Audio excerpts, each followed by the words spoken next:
kepada Bapak Ibu semuanya yang telah berkesempatan hadir dalam rangka sosialisasi kegiatan guru penggerak. Materi kita kali ini itu adalah disiplin positif. Pada hari ini saya akan memaparkan beberapa materi yang telah kami pelajari. Semoga materi yang kami sampaikan di sini bisa menjadi tambahan ilmu, tambahan pengalaman untuk Bapak Ibu semuanya. Baik, kita mulai.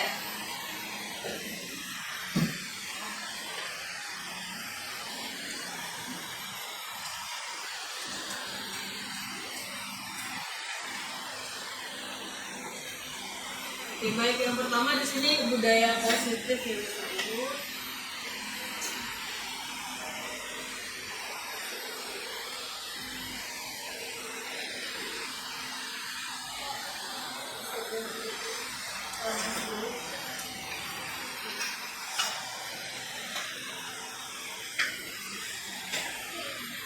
Nah, hari ini yang pertama yang akan kita bahas itu adalah mengenai materi disiplin positif dan nilai-nilai kebaikan universal.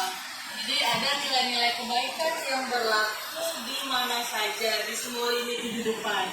Apapun cakupannya, baik itu di rumah tangga, di sekolah, di masyarakat, di sekitar kita, ternyata ada nilai-nilai sama yang positif, yang bernilai kebajikan yang ada yang berlaku di sana. Kemudian kita di sini akan belajar juga mengenai perbedaan antara hukuman, penghargaan, konsekuensi, dan restitusi. Karena sebagai guru kan kita mungkin tanpa sadar atau mungkin dengan sadari kita melakukan yang namanya hukuman kepada anak didik kita, kemudian kita juga melakukan konsekuensi, kemudian yang ketiga itu yang namanya restitusi. Nah, yang agak baru bagi kita mungkin di sini adalah restitusi. Ini akan kita kaji lebih lanjut bagaimana ternyata restitusi ini jauh lebih baik efeknya kepada anak didik kita dibandingkan dengan hukuman ataupun konsekuensi. Kemudian ada keyakinan kelas. Ini nanti untuk Bapak Ibu wali kelas ini ya, jadi ada nilai-nilai yang bisa kita sepakati di kelas itu yang seperti peraturan. Tapi kalau peraturan itu kan hanya bersifat satu pihak, ditentukan oleh sekolah atau guru, nanti anak-anak hanya harus melaksanakannya. Tapi untuk ketentuan itu dari siswa-siswa kita juga menyampaikan idenya, nanti kita sepakati hal-hal mana yang akan berlaku di dalam kelas binaan kita. Yang kelima itu ada 5 posisi kontrol dalam sikap kita sebagai seorang pendidik. Dan yang terakhir itu adalah juga restitusi. Bagaimana cara kita menerapkan perbaikan perilaku pada anak tanpa memaksa, namun meninggalkan bekas yang bertahan cukup lama.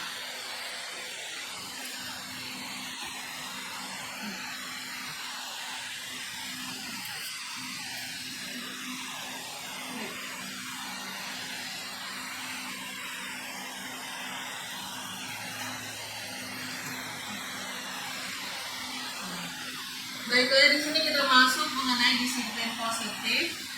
Ini pertama kali diungkapkan oleh William Glaser mengenai teori kontrol. Di sini dia mengatakan bahwa Anda tidak bisa mengontrol orang lain, hanya Anda yang bisa mengontrol diri Anda. Seperti itu pula kita dengan siswa kita. Sebagaimanapun kita berusaha menerapkan peraturan kepada mereka, tapi kalau mereka ini dari dalam dirinya memang tidak mau melaksanakannya, maka itu tidak akan bisa dilaksanakan. Yang pertama, dari sini kita akan belajar mengenai makna disiplin, yaitu adalah belajar kontrol diri dengan menggali potensi kita agar tercapai tujuan mulia, yaitu menjadi sesuatu yang kita inginkan berdasarkan nilai-nilai yang kita hargai. Contohnya tadi adalah kesepakatan kelas yang sudah kita sepakati. Kemudian nanti bagaimanapun anak kita berperilaku, kita harus sadar bahwa semua perilaku itu memiliki tujuan. Jadi anaknya tidak serta-merta saja berbuat seperti itu, pasti ada alasannya. Karena biasanya semua perbuatan itu dilandasi dengan namanya teori, yaitu teori motivasi. Jadi motivasi ini bisa kita kelompokkan jadi 2. Yang pertama itu ada motivasi internal atau yang berasal dari dalam diri si anak tadi. Nah, sebenarnya yang paling bagus namanya ini ada motivasi internal tadi. Sebenarnya kalau motivasi eksternal itu bisa berasal dari luar, dari keluarganya, dari teman-temannya, ataupun dari guru-gurunya. Misalnya ini contoh sederhana, kalau kamu bisa dapat rating 1, nanti air bersih hadiah. Itu adalah salah satu contoh motivasi eksternal. Itu misalkan kalau kamu terlambat masuk ke kelas, nanti ibu hukum kamu suruh menyapu di luar. Itu motivasi juga. Tapi itu adalah motivasi eksternal. Karena tetap takut mendapat hukuman sehingga dia akan menjalankannya. Nah, kalau dari segi keterangannya, motivasi eksternal itu tidak perlu lama. Ya, jadi kita berusaha supaya anak-anak kita ini memiliki motivasi yang internal. Karena kalau mereka sudah memiliki motivasi kita, mereka akan menghargai diri sendiri. Kita misalnya sebagian besar anak kita ada yang tanpa perlu disuruh mereka sudah hadir sebelum jam 7.15. Nah, anak-anak seperti itu biasanya kalau sudah memiliki motivasi internal. Tapi ada juga anak-anak kita datanglah, nah seperti itu kan ya. Kalau bejo ya sama ibu sekali itu maafkan, bisa enggak. Nah, itu adalah motivasi eksternal. Kemudian kita juga akan belajar mengenai 5 posisi kontrol. Jadi kita sebagai guru ini ada 5 posisi yang sebenarnya kita pegang. Mulai dari yang paling rendah itu adalah posisi penghukum. Mungkin tanpa kita sadari ya, kita selama ini melakukan yang posisi penghukum tadi. Kemudian kita sebagai posisi pembuat rasa bersalah. Tidak kasihan sama ibu, tidak kasihan sama awak, ibu lagi awak makan. Nah, itu adalah posisi pembuat rasa bersalah. Yang ketiga itu sebagai teman. Nah, itu kadang-kadang kita tidak bisa terapkan, misalnya setelah masuk lagi itu kan di daerah ikut-ikut kepala sekolah misalnya gitu. Lalu dia kerajaan gitu. Itu sekali itu memaafkan, misalnya bilang enggak. Nah, itu adalah sebagai posisi teman. Yang keempat itu adalah posisi pemantau. Ini yang sudah cukup baik ya. Kita melihat anak tersebut, menanyakan kepada mereka apa salahnya, apa yang seharusnya dilakukan dan apa yang seharusnya tidak. Dan di puncaknya di sini ada yang namanya posisi manajer. Nah, diharapkan kita nanti sebagai guru semuanya bisa menuju ke posisi manajer, di mana manajer ini nanti dia akan berusaha membuat anak-anak tadi berusaha menyelesaikan masalahnya sendiri, memperbaiki sikapnya sendiri. Dan yang terakhir itu ada 5 kebutuhan dasar manusia. Nah, jika 5 kebutuhan dasar ini tidak terpenuhi, maka sangat memungkinkan bagi anak-anak tadi untuk muncul masalahnya. Yang pertama karena penguasaan, kasih sayang dan rasa diterima, kesenangan, kebebasan, dan power atau kekuatan. Jadi kadang ada anak-anak yang dia tidak dapat kebebasan atau tidak dapat power di rumah, dia berusaha mengekserk itu di sekolah. Dia berusaha untuk mengontrol teman-temannya. Dia berusaha untuk tidak mengikuti perintah guru. Nah, seperti itu.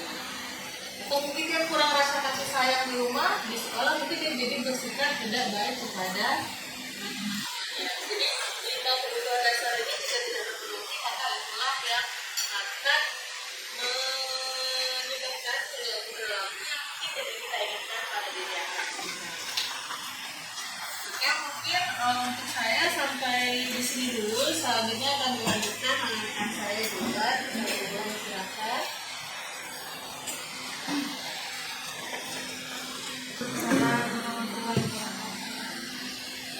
Bapak Ibu, di sini sebagai calon guru negara, saya akan melanjutkan presentasi Ibu Mutia mengenai disiplin positif. Nah, beberapa hal yang belum saya sampaikan. Jadi yang pertama adalah di mana budaya positif itu perlu kita terapkan di sekolah untuk membangun lingkungan yang positif untuk anak. Karena sesuai dengan filosofi KHJ mengenai pendidikan, bahwa kita sebagai guru adalah diumpamakan sebagai seorang petani. Artinya petani yang menyiapkan sebuah paginya untuk bisa tumbuh dan berkembang berbuah dengan baik. Artinya ketika kita jadi petani berarti kita adalah orang yang mempersiapkan lingkungan yang paling baik, lingkungan terbaik dan kebutuhan terbaik yang akan diterima oleh anak. Misalnya jika padi itu akan tumbuh dengan pupuk ini, maka kita akan berikan pupuk tersebut. Jika padinya diganggu oleh hama, maka kita akan membuang hamanya. Jika padinya ditumbuhi dan dipenuhi dengan rumput, maka kita harus membuang rumputnya.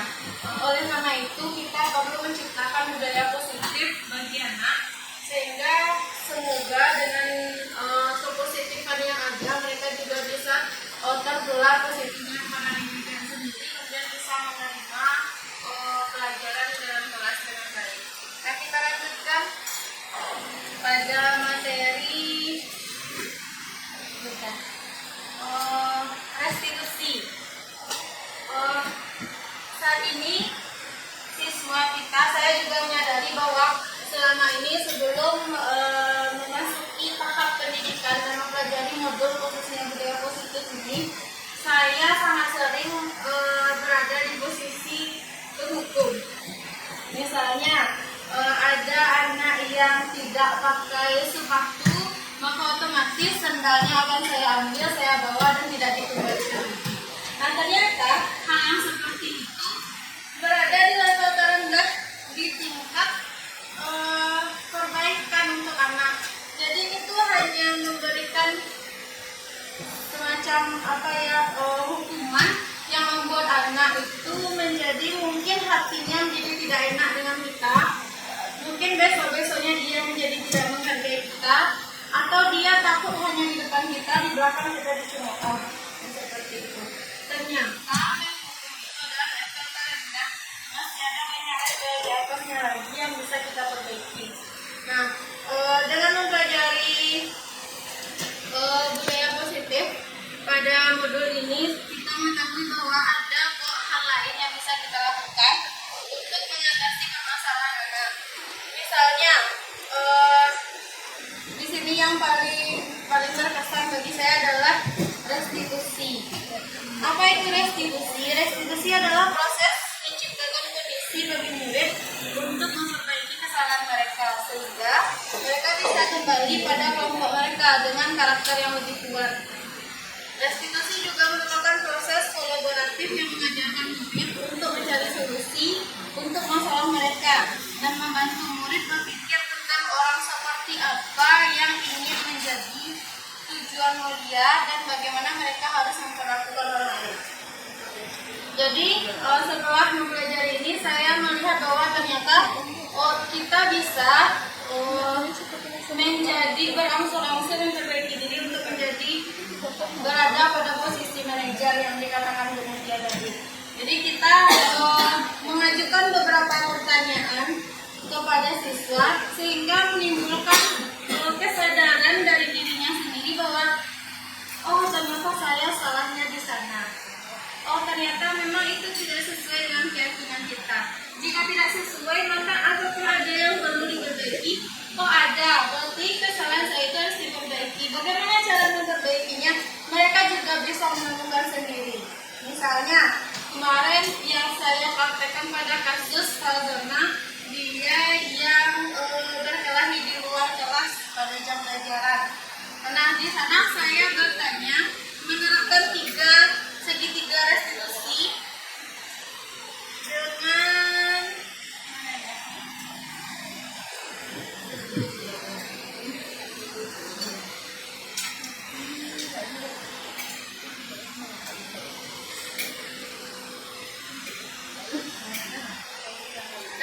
jadi di segitiga restitusi itu ada 3 langkah yang bisa kita lakukan untuk menciptakan suasana yang lebih baik, kemudian memberikan kesadaran kepada anak tersebut. Yang pertama yaitu validasi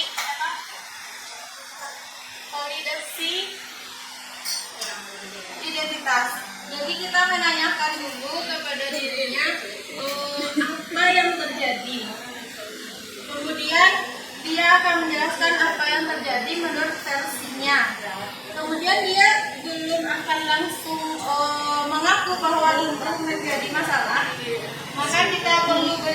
lagi pertanyaan-pertanyaan yang menyatakan bahwa di sana ada validasi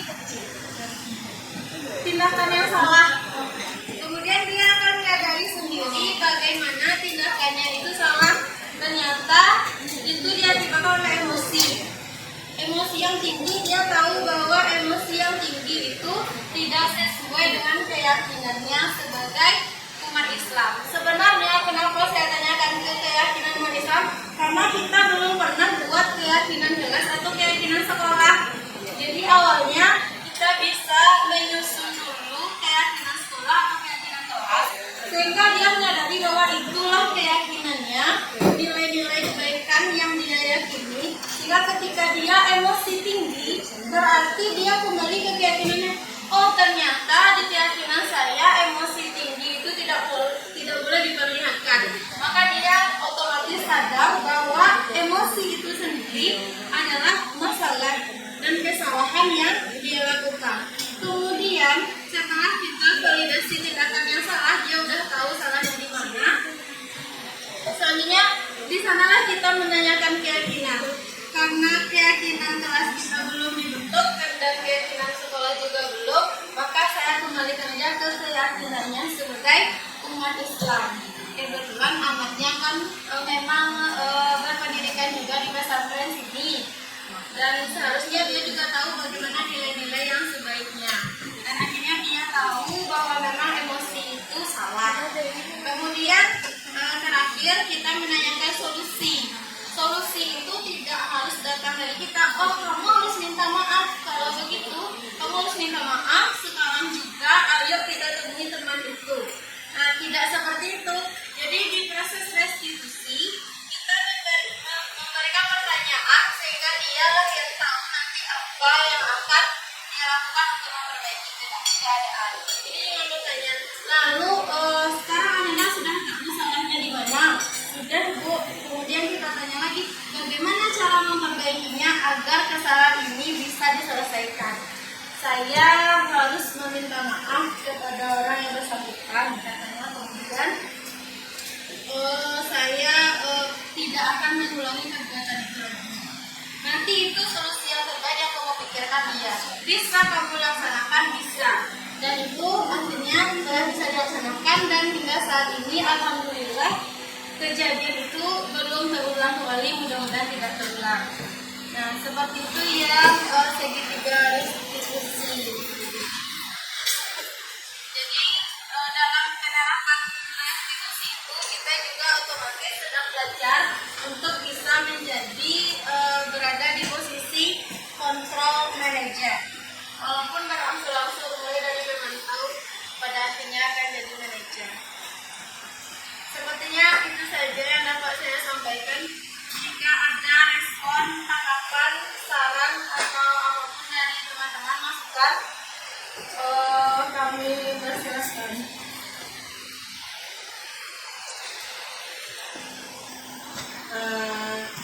Ada tanggapan sepertinya ya dari Bu Reni. Kalau Bu Reni kami persilakan. Assalamualaikum warahmatullahi wabarakatuh. Yang tadi ya terima kasih banyak, berarti materinya cukup menarik, dan itu kita sering sekali kita jumpai di kelas ya. Rata-rata banyak dan beragam pula permasalahan yang harus kita carikan solusinya gitu. Nah, terkadang karena minimnya pengetahuan kita, jadi kita bertindak kepada siswa itu bisa dikatakan jauh lah ya, gitu. Efeknya kan berefek pula pada diri kita. Nah, ini ada suatu permasalahan pada anak. Ini anak itu contohlah dalam hal yang ada unsur negatif ya, Bu. Jadi di media sosialnya, jadi itu dia melakukan atau sejenis upload foto yang melanggar yang melanggar di luar siswa gitu, di luar kebiasaannya. Contoh misalkan pacaran, kan Bu. Nah, ini kan di sini enggak sebagai wali kelas kan, hanya sebagai guru biasa.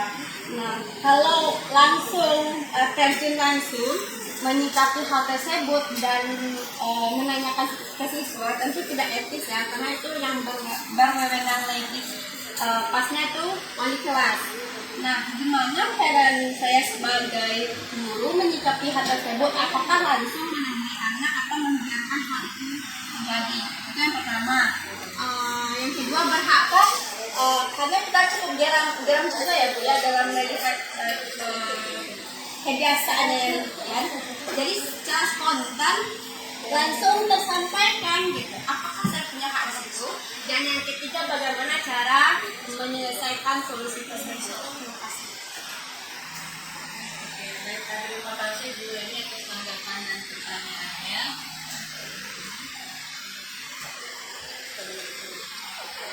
Baik, akan saya coba jawab dulu. Jadi tadi ada dua pertanyaan ya Bu ya. Menurut pemahaman saya, kita sebagai guru, walaupun kita bukan wali kelasnya, mungkin kita bukan guru BK-nya, tapi kita tetap memiliki tanggung jawab mendidik mereka tadi saya. Jadi saya rasa kalau Bu Reni takut apakah berhak atau tidak, ini saya rasa itu berhak karena kita sebagai orang tua mereka di sini dan kita mengetahui. Saya apresiasi positif dulu Bu Reni ya, karena sudah peduli sama siswanya. Jadi pertama kita peduli dulu, kemudian akan kita cari langkah selanjutnya. Nah, kalau kita hubungkan dengan materi yang kita sajikan tadi, pertama mungkin kita juga harus kembali mengingat kepada keyakinan kelas tadi, apa nilai-nilai yang diyakini oleh si siswa tersebut tadi. Atau seperti contoh dari bawah, mungkin dari nilai-nilai yang diyakini oleh agamanya. Apakah pacaran itu boleh misalnya, apalagi bersentuhan dengan yang lawan jenis itu boleh atau tidak? Itu kita lihat dan kita berikan pemahaman kepada mereka. Kemudian tadi kita menyinggung masalah 5 kebutuhan manusia ya. Jadi ya 5 kebutuhan dasar manusia. Kita lihat si anak tadi dia pacaran dan mengupload foto sudah berpacaran seperti itu ya. Nah, mungkin bisa kita lihat di sini anak tadi ada kebutuhannya yang tidak dipenuhi. Mungkin kebutuhan kasih sayang yang seharusnya dia terima dari keluarga tidak ada di sini atau kurang. Atau mungkin dia bisa berasal dari keluarga yang tidak kuat sehingga dia mencari sumber kasih sayang dari luar. Kemudian nanti dengan cara dia mengepost itu salah satunya menunjukkan dia butuh power, butuh terkenal misalnya, atau butuh jadi pusat perhatian. Mungkin ada unsur kebutuhan pribadi itu yang tidak dipenuhi dengan kehidupannya yang biasa. Jadi dia mencari cara yang dari sana. Kalau kita mendekati anak tadi, kan sebaiknya kita panggil secara pribadi ya Bu ya, kita mendekati secara personal. Misalnya bagi seperti bapak yang biasa sekolah, nah disitu nanti diharapkan muncul motivasi intrinsik dari dalam diri dia untuk memperbaiki dirinya jadi lebih baik lagi. Mungkin saya baru segitu memberi tanggapannya, mungkin kita akan ditambahkan dari 12 atau 12 maka terima kasih. Terima kasih atas tanggapan dari Bu Reni. Alhamdulillah kita tersampaikan dan ada tanggapan dari salah satu guru. Kita khususnya di sini juga saling sharing. Kita menjadi materi juga belum, jadi sharing apa yang sudah kita pelajari kemarin ini. Sebisanya kita menjawab juga sepaham-pahamnya kita ya. Yang pertama mengenai berhak tidak, memang saya setuju dengan Bu juga. Karena kita sebagai pendidik kita tetap berhak untuk melakukan itu, untuk menegur dan melakukan sebaiknya yang seperti saya tadi seperti restitusi. Kita melakukan restitusi langsung kepada dia. Kita melihatnya secara langsung. Misalnya ibu berteman di Facebook dengan anak itu kan, dan terlihat langsung dia pacaran, bermesraan atau berpegangan tangan seperti itu. Maka dia bisa langsung kita panggil secara pribadi, jangan di depan umum. Kita panggil, kita bicara dengan dia, kemudian lakukan tiga langkah restitusi tadi. Mulai dari validasi identitas, kemudian validasi tingkat mengajarkan yang salah, kemudian menanyakan keyakinannya. Nanti dia pasti otomatis akan sadar mengenai apa yang tidak sesuai dengan keyakinan yang semestinya. Karena sudah pasti aja kalau dia pacaran itu udah lari dari keyakinan keagamaannya sendiri. Walaupun kita belum rancang apa kesepakatan kelas ataupun keyakinan kelas ya. Jadi sebagai pendidik kita yang tadi saya umpamakan sebagai petani, memang walaupun kita bukan wali kelas, kita tetap harus bersama-sama untuk membersihkan lahannya dan memberikan pupuk yang terbaik bagi siswa kita di sekolah. Walaupun kita bukan wali kelas, jadi saya anggap menurut saya kita semua berhak untuk memperbaiki dan mengarahkan mereka ke jalan yang baik sehingga nanti pada akhirnya mereka memperoleh kebanggaan yang setinggi-tingginya, kebahagiaan yang setinggi-tingginya baik untuk pribadi maupun sebagai anggota masyarakat. Jadi dia tidak akan merasa rendah diri ketika mereka sudah keluar dari sini. Artinya kita sudah berhasil memberikan kebahagiaan kepada dirinya. Seperti yang dikatakan Ibu Mutia tadi, mungkin ada beberapa kebutuhan dasar yang tidak mereka dapatkan di rumah, makanya dia minta di sekolah, mintanya itu yang sebenarnya yang salah. Mungkin dia kurang kasih sayang di rumah, ternyata dengan punya pacar disayang-sayang. Maka untuk mengurangi itu bisa saja kita sebagai ibu memberikan rasa kasih sayang itu, menunjukkan rasa kasih sayangnya sehingga dia tidak mesti minta ke lawan jenis yang belum halal, sehingga dia bisa mengurangi ketergantungannya terhadap pacarnya. Mungkin untuk langsung ditindak putus atau selesai itu akan butuh proses, tapi melalui pemenuhan kebutuhan itulah kita bisa memberikan kesadaran kepada mereka atas apa yang kurang. Kemudian di sini berdasarkan motivasi tadi, memang yang terbaik sepertinya setelah kami mempelajari ini memang melalui restitusi. Jadi kita memang bisa saja menghukum, kita bisa panggil orang tua, kita bisa hukum, kita bisa skors dia karena berbuat yang tidak benar, tapi hal itu hanya merupakan motivasi ekstrinsiknya dari luar. Ketika dia tidak setuju dengan apa yang kita berikan hukuman, maka dia akan menjadi bertingkah lebih aneh lagi daripada yang sekarang. Tapi kalau kita lakukan restitusi, dia menyadari kesalahannya sendiri, maka kita berdoa saja kesadaran itu datang dari hati sehingga dia tidak mengulangi perbuatan tersebut. Demikian kira-kira jawaban dari saya. Terima kasih. Ya, mungkin sedikit lagi menambahkan. Jadi kalau kita singgung ke prinsipnya Bapak Ki Hajar Dewantara ya Bu ya, itu ada yang namanya guru itu sebagai penuntut. Jadi kita hanya bisa menuntut mereka. Mereka itu sudah membawa benih dari dalam diri mereka. Nah kita sebagai penuntut ini yang mengarahkan tadi. Seperti petani kata Bu ya. Jadi mungkin selama ini kita seringnya menuntut kepada anak-anak dan tuntutan kita itu mungkin kadang terpenuhi, tapi kadang juga tidak. Jangan kecewa pada diri kita sendiri, karena anak ini sudah ada sebenarnya tintanya dalam dirinya. Jadi ada kodratnya, kodrat alamnya juga ada kodrat zamannya. Jadi untuk hal-hal yang baik itu yang akan kita kembangkan. Tapi untuk hal-hal yang buruk, nah itu tugas kita menuntut agar itu jadi kalaupun seandainya nanti kita belum berhasil menuntut anak tadi ke arah yang lebih baik, jangan merasa kecewa terhadap diri sendiri, karena kita hanya bisa melakukan yang terbaik untuk perkembangan mereka sebaik-baiknya. Karena yang kita harapkan dari pendidikan itu pertama anak merasa aman dan bahagia, karena mungkin itu yang kita lupakan, terus supaya mereka bisa merasa menyenangkan pergi ke sekolah. Mungkin begitu tanggapan dari kami Bu Eni. Terima kasih terjadi sedikit ilmu juga ya. Jadi intinya keyakinan dan kedua yang tadi itu restitusi. Intinya restitusi itu bagaimana kita mengasih stimulus berupa pertanyaan. Jadi dari stimulus itu siswa mengetahui cara solusi yang tepat, begitu ya. Nah, tadi juga Reni dengar ada hukuman level terendah kan, bulan level terendah. Nah, balik ke kasus yang Reni paparkan tadi, pergaulan bebas tadi, kira-kira level tingkatan solusinya itu seperti apa? Level tertingginya itu contohnya seperti apa?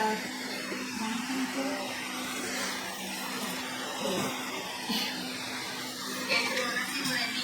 Jadi seperti yang dijelaskan tadi ada 5 posisi kontrol kita sebagai pendidik. Yang pertama, paling bawah itu ada penghukum.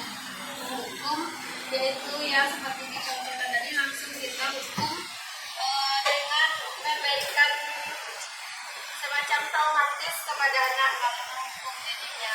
Misalnya seperti itu, makanya penghukum posisi penghukum itu pada level yang terendah. Kemudian yang kedua ada pembuat rasa bersama. Jadi yang lebih ringan perasaannya itu kepada anak ada sedikit lagi pembuat rasa bersama. Jadi kita misalnya mengatakan kepada mereka, "Den, ibu sama Allah lebih sisi membiayai ternyata waktu itu sekolah tidak selesai misalnya." Nah yang seperti itu bisa dikatakan sebagai level kedua membuat rasa bersalah. Kemudian yang ketiga ada sebagai teman, di atasnya lagi kita bisa sebagai teman. Ini bisa kita mengatakan kepada mereka bagaimana seharusnya kita bisa masuk ke levelnya yang sama, kemudian menyampaikan nasihat-nasihat yang mungkin juga bisa disampaikan oleh temannya yang selevel dengan itu. Kemudian yang keempat ada pemantau. Nah, di level pemantau ini kita bisa melihat, kemudian kita bisa menggali juga kepada dirinya. Ini sudah lumayan mahal tinggi, karena di posisi pemantau kita juga bisa, artinya kita sudah sedikit menerapkan segitiga restitusi tadi lah kira-kira. Mungkin belum sampai ke pertanyaan keyakinan, tapi kita di sana sudah bisa memantau anak, menanyakan kepadanya bahwa di mana sih yang salah, apa sih tindakan yang salah, ibu tahu nggak kamu kalau ternyata kamu salah. Nah, seperti itu. Kemudian yang kelima adalah manajer. Manajer ini tingkat yang paling tinggi dengan menerapkan semua langkah dari segitiga restitusi. Yaitu yang pertama ada menstabilkan identitas. Kita mengakui dulu bahwa itu memang dirinya, memang itu yang dia lakukan. Oh ternyata, oh memang iya kok, kadang-kadang kita kan kalau di seperti itu kan emosi. Nah, yang seperti itu menstabilkan identitasnya dulu supaya dia tahu bahwa dia seperti itu. Memang dia sedang emosi. Saya juga kadang emosi kok ketika saya ditanggapi seperti itu. Tapi emosi itu tidak mesti ditunjukkan. Nah, yang seperti itu adalah menstabilkan identitas. Kemudian yang kedua, validasi kebutuhan, validasi tindakan yang salah. Dia emosi yang terlampiaskan secara terang-terangan itu apakah salah atau tidak. Dia tahu bahwa itu salah, maka kita sudah berhasil dalam langkah tersebut. Kemudian terakhir menanyakan keyakinan. Kira-kira yang seperti itu sesuai nggak dengan keyakinan kita sebagai umat Islam? Kalau tadi Bu Reni mencontohkan yang pacaran kan, berarti boleh nggak kita pacaran? Karena kan di Islam nggak boleh. Tapi yang menyatakan tidak boleh itu dirinya sendiri. Kita hanya mengajukan pertanyaan saja. Maka di sana kita berada pada posisi manajer. Biar kita pancing untuk mengetahui masalahnya. Kemudian biar kita pancing juga untuk bisa menyelesaikan bagaimana sih seharusnya solusinya supaya dia tidak seperti itu. Bisa saja dalam pelaksanaan solusi itu kita membantu. Misalnya dia di situ kebutuhannya adalah rasa kasih sayang, maka kita bisa bantu mencurahkan sedikit atau memperlihatkan sedikit rasa kasih sayang seorang guru kepada siswanya. Semoga dia tidak mencari kebutuhan itu di tempat yang salah. Jika ada tambahan ya. Sebenarnya sebagian besar sudah terbahas sama dulu jadi ya, kita memang diharapkan nantinya idealnya kita akan sampai pada posisi manajer. Cuman kita sama-sama sadari untuk menjadi seorang manajer bosan. Pertama karena kita belum terbiasa melakukannya. Mungkin kita lebih nyaman sekedar menghukum, atau lebih nyaman membuat mereka merasa bersalah, atau lebih nyaman menjadi teman mereka. Tapi kalau kita ingat lagi, demi kebaikan anak didik kita, demi kebutuhan mereka terpenuhi, mungkin sebaiknya kita meningkatkan level kita sebagai guru menjadi seorang manajer. Dengan sering melakukan ini, insya Allah kita juga bisa ya naik ke level selanjutnya, jadi upgrade kita jadi seorang manajer. Prosesnya tentu akan berjalan, dan kemudian salah satu caranya supaya kita bisa jadi manajer itu adalah dengan sering melakukan segitiga restitusi tadi. Sudah disampaikan dulu sama ulang ya, dia tahap pertama tadi kan menstabilkan identitas. Kita kenali dia sebagai apa. Dia akui dulu bahwa dia memang benar dia yang melakukan hal tersebut. Jadi identitasnya harus jelas dulu. Jangan nanti mereka masih main dulu-dulu. Bukan saya, Bu, dia misalnya kawan awak pun dakwah, itu masih belum. Jadi kita stabilkan dulu identitasnya. Kemudian langkah kedua tadi adalah validasi tindakan yang salah. Mungkin kita bisa katakan pada mereka, oh begitu, berarti kamu kesal ya kalau teman kamu berlaku seperti itu. Nah, mungkin ibu juga kesal kalau ada orang yang menuduh ibu tanpa alasan, atau mungkin ibu juga kesal kalau ada orang yang menuduh ibu hal yang tidak ibu lakukan. Jadi kita menempatkan pada posisi memahami dia, memvalidasi tindakannya. Oh, jadi kamu ini marahnya karena kamu merasa diri kamu terganggu kan ya? Kamu kan pasti membela harga diri kan ya? Nah, itu adalah tindakan kita untuk memvalidasi tindakan yang salah. Yang terakhir itu adalah tadi Keyakinan, menanyakan keyakinan. Menanyakan keyakinan. Jadi mereka sudah menyadari untuk itu yang mereka lakukan, ini salahnya. Nah, lanjut ke tahap terakhir adalah menyadari keyakinannya yang mana yang dilanggar di situ. Kalau mereka berantem misalnya karena harga dirinya terusik, kita tanyakan, menurut kamu, kalau kamu melakukan ini, apakah ini sudah benar atau belum? Apa yang bisa kamu lakukan? Apa yang bisa kita perbaiki dari sikap kamu yang ini? Sanggup gak kamu memperbaikinya? Nah, nanti seandainya kalau kamu sudah berhasil untuk memperbaiki sikap kamu yang ini, menurut kamu akan menjalani seperti apa? Bangga gak kamu sama diri kamu kalau kamu sudah seperti itu? Nah, mungkin hanya menanamkan rasa-rasa yang seperti itu, terus berulang-ulang, harapan kita nanti anaknya akan menjadi pribadi yang lebih baik dan punya motivasi baik yang muncul dari dalam dirinya sendiri, tanpa perlu harus dari luar, tanpa perlu hukuman atau konsekuensi. Mungkin seperti itu ya, Grenia. Terima kasih Ibu Lan dan Ibu Mutia. Mutia. Jadi kesimpulannya di sini yang ditarik dari sekian paparan yang Ibu jelaskan tadi ya. Jadi ini lebih kepada mengkaji psikologi siswa ya. Bagaimana kita bersikap dan bertindak gitu. Yang kedua, ini runutnya lebih ke BK lagi ya Bu ya. Iya. Nah jadi peran kita sebagai guru, sebagai tenaga pendidik bukan hanya sebagai pengajar dan mendidik, tapi juga BK, ada BK-nya di sana. Berarti kita double berbaur ya, sama-sama saling kita kerjakan dua bidang itu. Seperti itu ya. Benar sekali. Dan segitiga restitusi ini tidak hanya bisa kita terapkan di sekolah, sama anak kita juga bisa kita terapkan seperti itu ya. Kalau anak kita ada masalah seperti apa, atau mungkin sama pasangan juga bisa. Karena segitiga restitusi ini intinya kan mencoba menyelesaikan masalah tanpa masalah sebenarnya kan ya, kita menjadi solusi ya. Baiknya seperti itu. Terima kasih Ibu Ulan dan Ibu Mutia, materinya cukup menarik dan sekian. Assalamualaikum warahmatullahi wabarakatuh. Waalaikumsalam warahmatullahi wabarakatuh. Ya, alhamdulillahirrahmanirrahim. Nah, sampai kita di penghujung acara. Alhamdulillah, terima kasih atas partisipasi dari Ibu, Bapak semua yang telah mendengarkan setiap mendengarkan di sela-sela jam istirahatnya. Terima kasih atas perhatiannya. Semoga kita bisa memperbaiki diri dengan lebih baik lagi. Kami akhiri dengan mohon maaf atas segala kesalahan dan kekurangan. Wabillahi taufiq wal hidayah. Assalamualaikum warahmatullahi wabarakatuh. Waalaikumsalam. Baiklah Bapak Ibu semuanya, kita lanjutkan ke topik yang selanjutnya, itu adalah disiplin positif dan nilai-nilai kebajikan universal. Nah, sebelum masuk ke sana kita bahas dulu mengenai teori respon dan teori kontrol.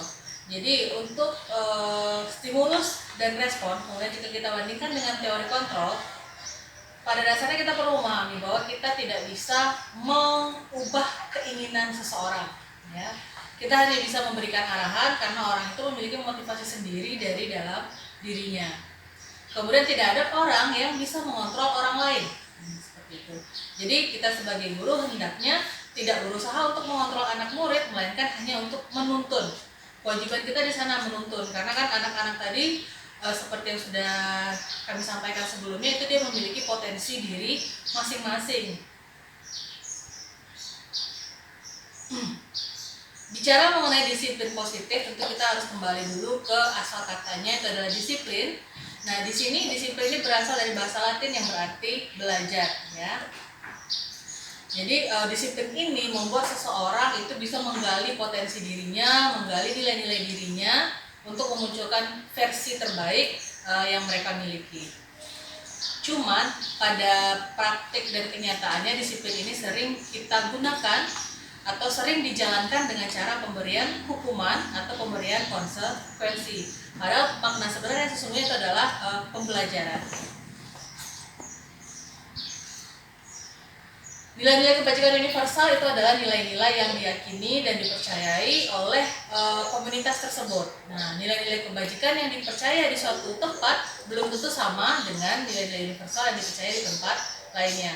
Contohnya di sekolah kita misalnya, jika kita percaya dengan nilai budaya santun, maka itulah yang akan kita fokuskan, kita utamakan. Tapi mungkin di tempat lain, di perusahaan atau sekolah lain, mungkin nilai kebajikan universalnya mungkin adalah berprestasi mungkin. Nah, jadi nilai-nilai kebajikan universal ini ada banyak sekali, tinggal kita pilih, kita sesuaikan mana yang akan kita gunakan.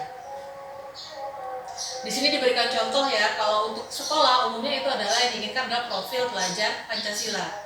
Beriman dan bertakwa kepada Tuhan Yang Maha Esa, berpikir kritis, bergotong royong, berkebinekaan global, kemudian juga bersifat kreatif. Kita lanjutkan ke pembelajaran selanjutnya, itu mengenai teori motivasi, hukuman, dan restitusi yang sudah kita singgung sebelumnya. Jadi di sini kita kembali lagi melihat bahwa motivasi itu ada dua, ada motivasi internal dan ada motivasi eksternal. Anak kita sekarang itu banyak yang memiliki motivasi eksternal. Misalnya, dia mau melakukan ini karena ingin mendapat pujian, dia mau melakukan ini karena ingin mendapat nilai yang baik. Itu adalah motivasi eksternal. Bisa juga murid kita datang ke sekolah karena takut terlambat, atau datang ke sekolah dia tepat waktu karena tidak mau terima hukuman. Itu juga merupakan motivasi, tapi motivasi yang berasal dari eksternal. Nah, tujuan kita pada pendidikan ini mengharapkan anak-anak bisa memiliki motivasi internal yang berasal dari dalam dirinya sendiri.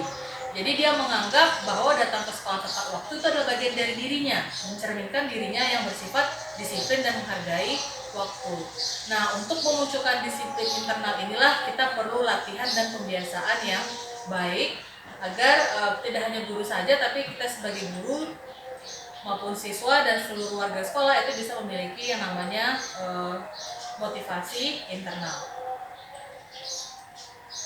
Nah, di sini menurut Ki Hajar Dewantara, merdeka itu artinya tidak hanya terlepas dari perintah, tetapi juga cakap untuk memerintah diri sendiri. Jadi bukan kebebasan yang tidak bertanggung jawab, tapi kebebasan yang juga memiliki nilai positif untuk si pelaksananya sendiri. Ini istilah yang baru bagi kita ya, restitusi. Jadi kita sebutkan restitusi itu adalah proses untuk menciptakan kondisi bagi murid untuk memperbaiki kesalahan mereka, sehingga mereka bisa kembali pada kelompok mereka dengan karakter yang lebih kuat. Restitusi juga merupakan proses kolaboratif yang mengajarkan murid untuk mencari solusi atas masalah mereka dan membantu murid berpikir tentang orang seperti apa yang mereka inginkan. Mereka tuh pengen jadi seperti apa dan bagaimana mereka harus memperlakukan orang lain. Nanti untuk prakteknya restitusi ini bisa kita jalankan dengan menggunakan segitiga restitusi. Ciri-ciri dari restitusi ya, jadi kita mulai berpindah nih dari hukuman, kemudian konsekuensi, kita mulai mencoba beralih kepada restitusi. Jadi apa saja ciri-cirinya dari restitusi? Yang pertama, ini bukan untuk menebus kesalahan, tapi untuk belajar dari kesalahan. Anak ditanyakan kepada mereka, hal yang mereka lakukan itu sudah benar belum? Apakah sudah sesuai dengan nilai-nilai kebajikan yang mereka miliki? Apakah mereka bisa memperbaikinya? Bagaimana cara mereka memperbaikinya? Dan bagaimana perasaan mereka jika mereka sudah berhasil melakukan hal tersebut. Kemudian restitusi itu juga memperbaiki hubungan. Itu adalah tawaran ya, bukan paksaan, berbeda halnya dengan hukuman ataupun konsekuensi. Kemudian restitusi ini juga menuntun untuk melihat ke dalam diri. Jadi anak ini juga menilai dirinya sendiri, apa yang mampu dia lakukan, apa yang mampu dia perbaiki. Restitusi mencari kebutuhan dasar yang mendasari tindakan. Nah, seperti kita singgung tadi, ada 5 kebutuhan dasar manusia ya, yang jika salah satunya tidak bisa dipenuhi, ini dapat menimbulkan berbagai permasalahan tadi. Kalau kelima kebutuhan dasar tadi yang tidak dimiliki, bisa saja mungkin dia kekurangan kasih sayang, dia kekurangan rasa bahagia, kekurangan penguasaan atau kemampuan. Jadi restitusi kemudian adalah cara yang paling baik. Ini fokusnya kepada karakternya, bukan tindakan. Kemudian fokus kepada solusi, bukan siapa yang salah, bukan siapa yang memulai, tapi apa yang bisa kita lakukan setelah itu. Kemudian membalikan murid yang berbuat salah tadi setelah diperbaiki kembali kepada kelompoknya. Yang ketiga itu mengenai keyakinan kelas. Nah, ini terutama sebagai wali kelas ini kita bisa ajak anak-anak kita di awal pembelajaran untuk menentukan keyakinan-keyakinan kelas. Nanti kalau kita lihat ya, dulu kita sudah kenal yang namanya istilah peraturan kelas. Peraturan kelas ini disepakati untuk yang tidak melakukan itu ada hukumannya. Dan biasanya itu hampir berlaku sama di seluruh kelas dalam suatu sekolah. Tapi beda dengan keyakinan kelas ini dipilih dari nilai-nilai positif yang diyakini oleh warga-warga kelas, siswa maupun guru. Misalkan nanti ada beberapa nilai kebajikan ya, bisa dipilih mungkin 5 atau 10 yang akan diyakini oleh penghuni kelas tersebut. Nah, jika keyakinan kelas ini telah dilaksanakan dengan baik, ini akan menciptakan nanti lingkungan yang positif. Lingkungan positif itu akan mendukung proses pembelajaran yang baik. Kemudian lingkungan yang positif ini ujungnya akhirnya itu adalah kita mengharapkan adanya penerapan budaya positif. Di depan ini kita tampilkan perbedaan antara kesepakatan kelas dengan peraturan kelas ya. Kalau di kesepakatan kelas kita lihat di sini yang pertama contohnya di sebelah kanan, kami guru dan murid yang saling menyayangi. Nah, itu adalah kesepakatan. Kemudian kami murid yang semangat dalam belajar. Kami murid yang peduli dengan teman-teman. Nah, di situ terdapat nilai-nilai kebajikan universal yang sudah dipilih oleh anggota sekolah, anggota kelas untuk disepakati bersama. Sementara untuk yang sebelah kiri ini lebih cocok kita katakan sebagai peraturan kelas. Misalnya, datang tepat waktu, ucapkan salam, kemudian menjaga kebersihan sekolah, berdoa sebelum dan sesudah kegiatan, aktif dalam pembelajaran, kemudian tertib. Nah, ini cara pelaksanaan pembuatan keyakinan kelas. Kita bisa gunakan tabel T atau tabel Y. Ini nanti pada saat praktek ini bisa kita laksanakan ya.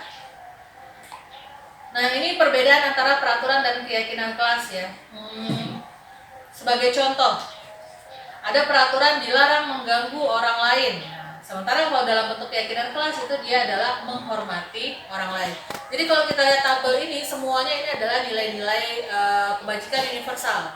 Di antaranya tanggung jawab, komitmen, keselamatan, kesehatan, sabar, menghormati orang lain, dan lain sebagainya. Sementara kalau peraturan kita lihat ini seperti sebuah kalimat ya, kalimat perintah atau kalimat larangan.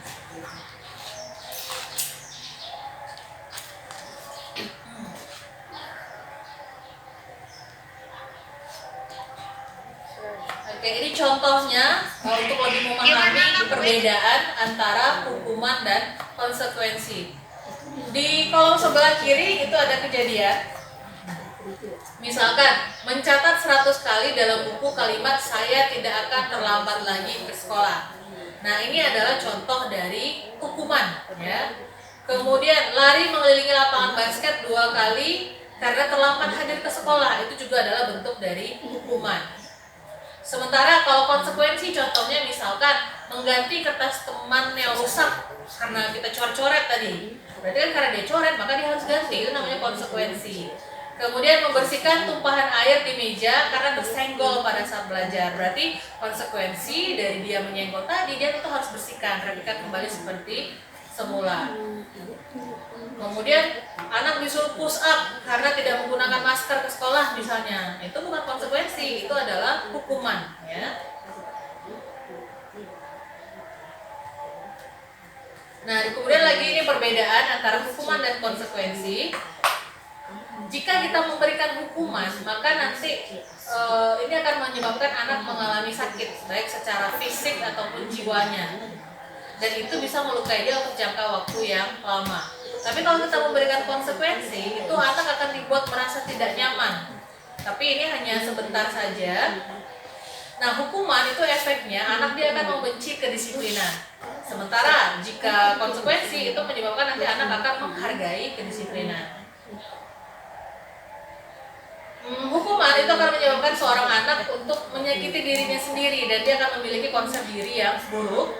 Sementara jika konsekuensi itu akan mendorong anak untuk menyesuaikan diri dan memiliki konsep diri yang baik. Jika anak terus dihukum, maka anak itu dia akan belajar untuk menyembunyikan kesalahannya karena dia tidak ingin dihukum. Sementara jika anak diberikan konsekuensi, dia akan mulai menghargai atau belajar menghargai peraturan.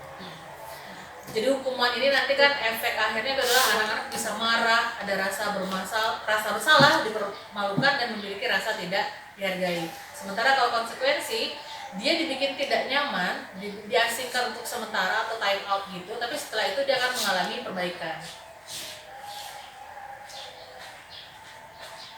Oke, kita tadi sudah bahas 2 ya, hukuman dan konsekuensi. Nah, kita lihat perbandingan terakhirnya itu dengan restitusi. Kita lihat di sini restitusi itu adalah pilihan. Nah, pilihan yang bisa diambil sesuai dengan bagaimana yang akan kita perbaiki. Kemudian di sini akan menguatkan murid atau anak dalam jangka waktu panjang. Kemudian anak akan mendapatkan penguatan, masalahnya itu juga akan terpecahkan. Kemudian anak itu akan belajar bertanggung jawab akan perilakunya. Di sini fokusnya itu adalah pemecahan masalah dan solusi jangka panjang. Contoh pertanyaan yang bisa kita ajukan jika kita ingin menerapkan restitusi itu diantaranya, apa yang kamu yakini? Kemudian apa yang bisa kamu lakukan untuk memperbaiki ini? Ini mengajarkan anak nantinya akan untuk menghormati dirinya dan juga orang lain. Jadi kalau restitusi ini nilainya positif, sementara kalau konsekuensi itu bisa kita bilang netral, sementara kalau hukuman itu dia nilainya negatif. Nah, ini yang tadi kita singgung sedikit ya tentang kebutuhan dasar manusia dan dunia yang berkualitas. Manusia itu butuh 5 hal ini dalam hidupnya. Ya, yang pertama ada kasih sayang dan rasa diterima. Hal ini pemenuhannya terutama itu biasanya dari keluarga. Jika anak kurang dalam kasih sayang dan rasa diterima, ini bisa memunculkan sifat-sifat lain pada dirinya yang seharusnya tidak muncul ya kalau kebutuhannya terpenuhi. Dia bisa saja nanti menjadi lebih bermasalah, menuntut, mencari masalah dengan orang lain karena yang ini tidak dipenuhi. Selain keluarga, ini juga bisa diperoleh dari lingkungan, dari temannya, kemudian dari kelasnya, dari gurunya itu juga bisa diterima. Kemudian ada kesenangan. Jika anak-anak ini tidak memiliki rasa kesenangan, motivasi dia untuk melakukan sesuatu juga akan kurang. Perhatiannya juga akan tidak fokus pada kita pada saat pelajaran. Kemudian kebebasan, penguasaan, dan yang paling utama ini sebenarnya itu adalah bertahan hidup. Kalau kita kaji, sebenarnya anak-anak yang sering bermasalah itu adalah anak-anak yang mengalami masalah dari salah satu 5 kebutuhannya ini. Bisa saja mungkin keluarga yang tidak harmonis misalnya, atau untuk bertahan hidupnya bermasalah, mungkin dia belum makan, atau mungkin dia sakit, atau mungkin pendapatnya tidak didengarkan, nah seperti itu. Atau dia selalu dikungkung di rumahnya sehingga di luar dia akan mencari kebebasan lain.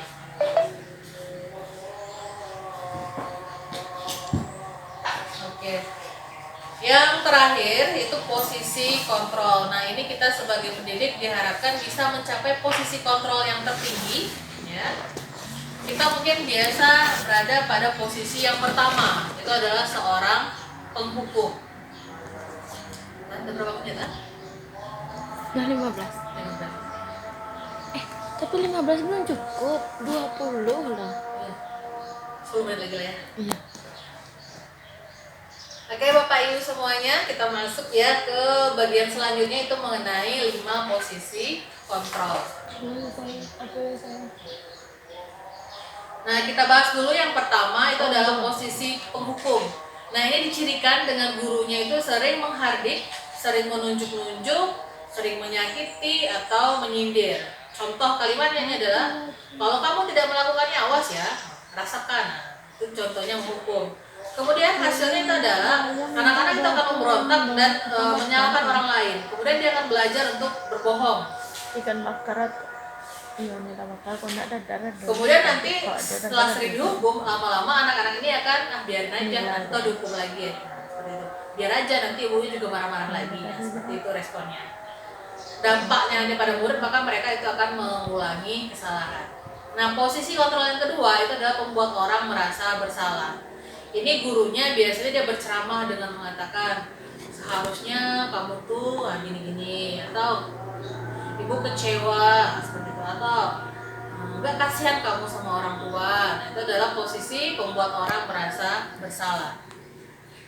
Kemudian gurunya nanti akan berkata, kamu seharusnya sudah tahu, ibu sudah lelah sekali mengatakannya, ibu stres mikirin kamu. Nah, seperti itu contohnya. Nah, efeknya nanti anak itu akan menyembunyikan apa yang dia lakukannya, kemudian dia akan menyangkal, dia akan berbohong.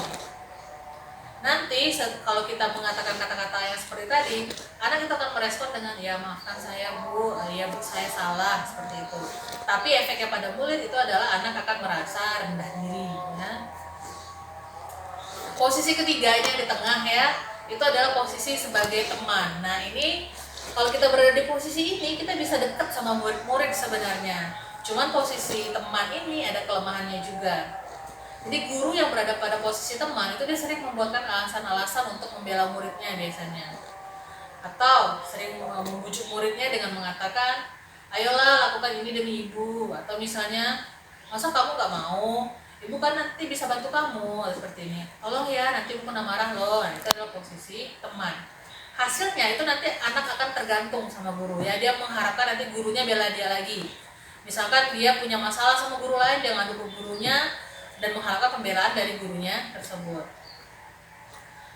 Nanti anak itu lama-lama juga akan berpikir, saya pikir ibu teman saya pikir ibu akan belain saya, kenapa ibu nggak ada kemarin saya gini ya. Jadi anak tuh sangat tergantung sama guru.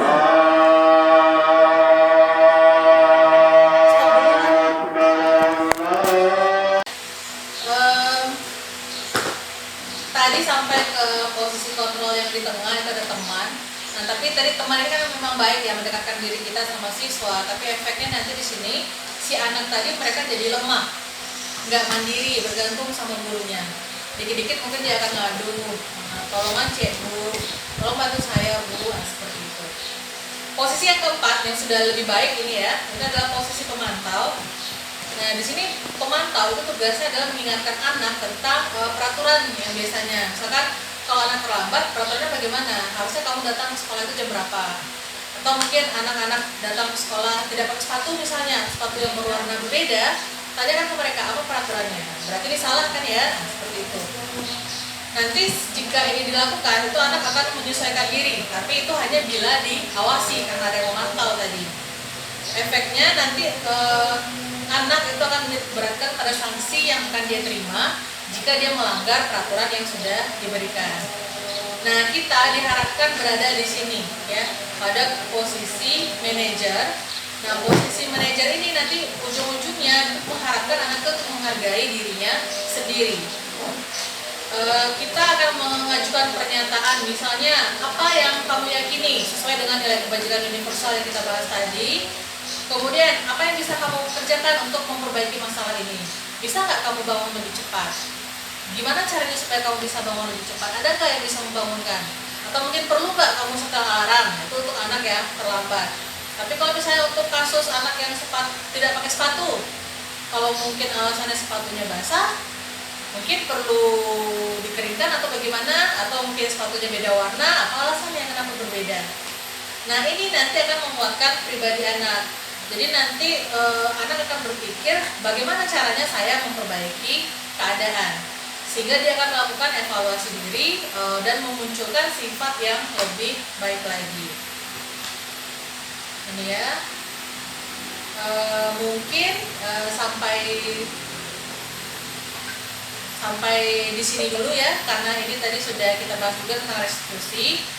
Semoga pemaparan materi kali ini dapat menjadi ilmu yang bermanfaat untuk kita semua dan dapat kita terapkan dalam pembelajaran kita sehari-hari. Harapannya dengan kita berubah, kita bergerak, itu juga akan merubah dan menggerakkan anak-anak kita nantinya. Sampai di sini dulu pemaparan materi dari saya.